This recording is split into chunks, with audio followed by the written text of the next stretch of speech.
Amin thing chu va chơi yu te Iki pat nau bu Yang cha hi zim zong le Aban tha ha ding nei pu yun Iki lay kom nau Akang tu singin Awang bo na aki lang nghe Isi chun hong mun so pi te ho Amin thing chu va chơi yu te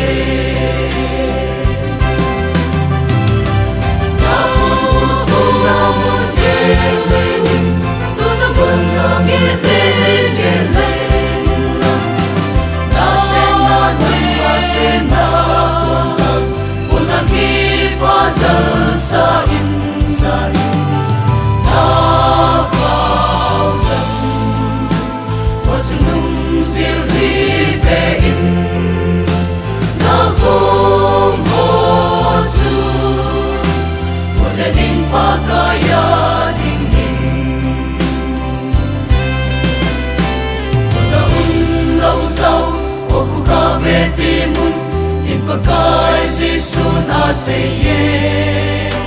Athat ahi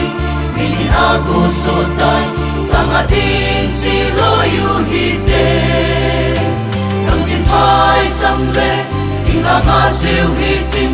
Pakai cham vui lao ko mu te Ipana tu pa lang sam leo te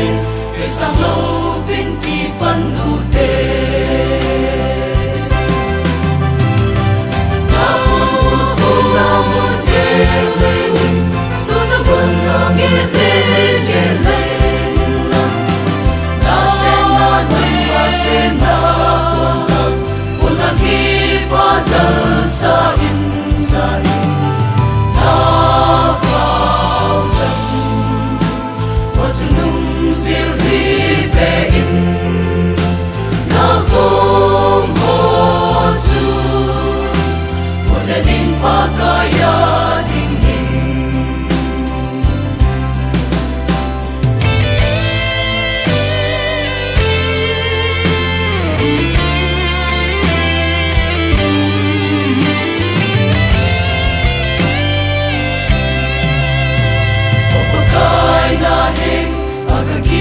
Nau hi